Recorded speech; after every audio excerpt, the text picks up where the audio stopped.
This is the MyHeart.net podcast. This show is produced by Dr. Philip Johnson in conjunction with VitalEngine.com. Please welcome your host, Dr. Alain Bouchard, of Cardiology Specialist of Birmingham, Alabama, at St. Vincent's Medical Center, part of Ascension. Welcome to MyHeart.net series on healthy lifestyle. This recording is an excerpt from our interview with Dr. Martha Gulati in 2021. Dr. Gulati now is professor and director of preventive cardiology at Cedars-Sinai. She's also the associate director of the Barbara Streisand Women's Heart Center.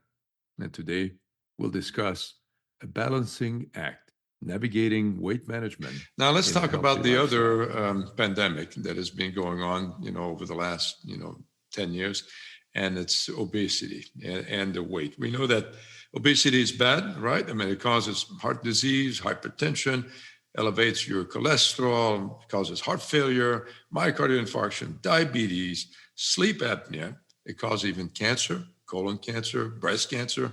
It causes chronic pain, dementia, depression. Yeah. Tell us, this is a major problem, and yet we have a third of our population.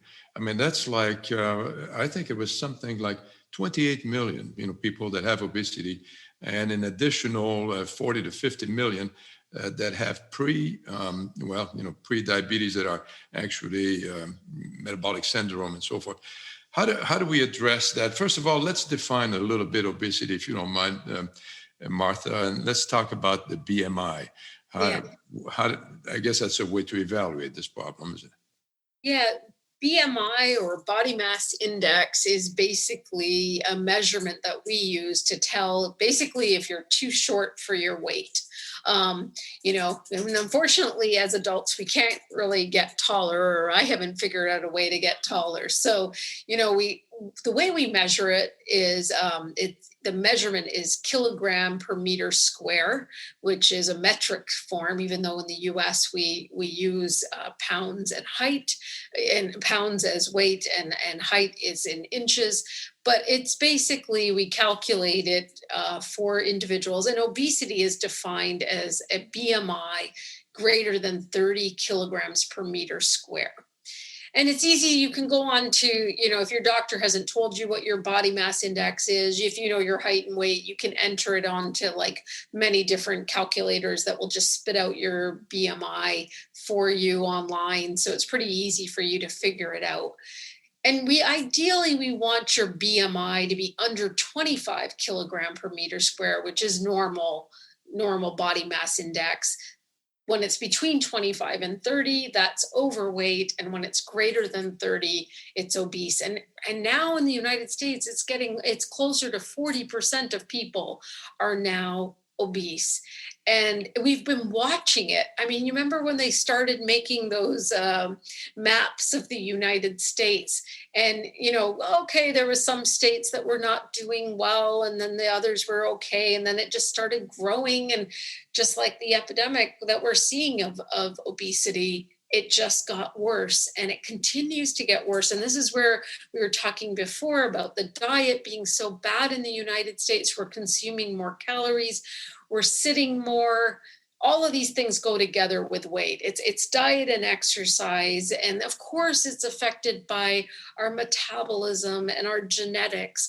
But a big portion of what we're seeing is changes in our regular life patterns and what we choose to eat that is affecting our society. And it's a huge issue.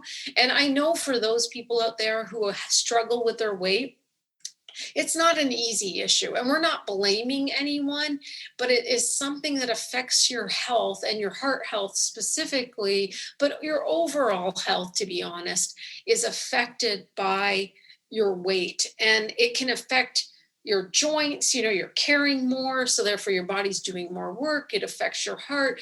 It affects all kinds of things that if we could have prevented it, that would have been better. But dealing with it is a much harder issue.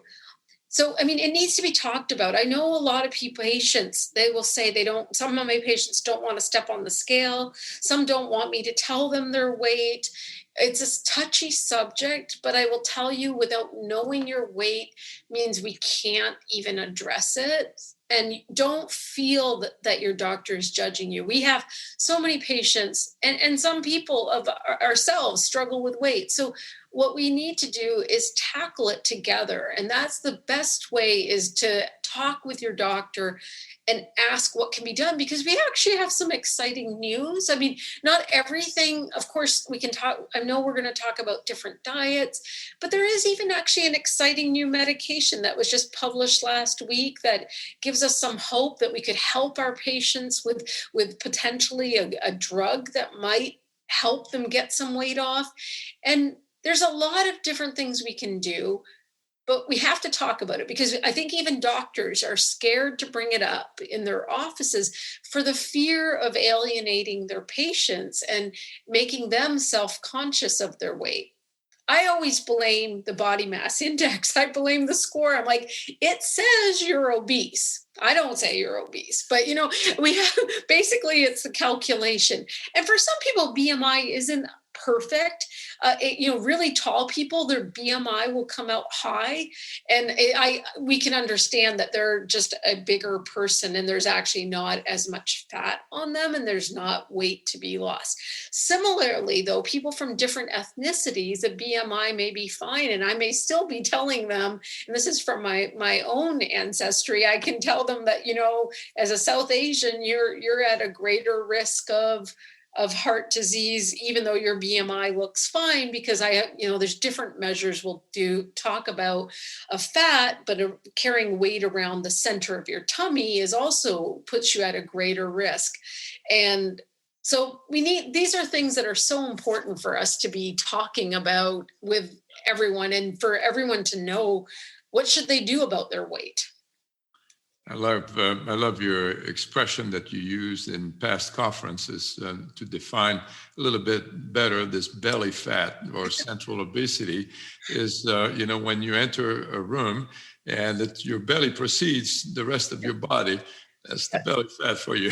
But you're right, but it's bad. Visceral fat actually kind of releases hormones that can promote inflammation, and therefore, interferes with the way other hormones work, like insulin. So it causes heart attack, all kinds of problems. We can see that managing the weight is not an easy task, but healthy lifestyle can help not only in losing some pounds, but also keeping it off. One good way to lose weight is looking at what we're eating. In our next podcast, we'll discuss nutrition.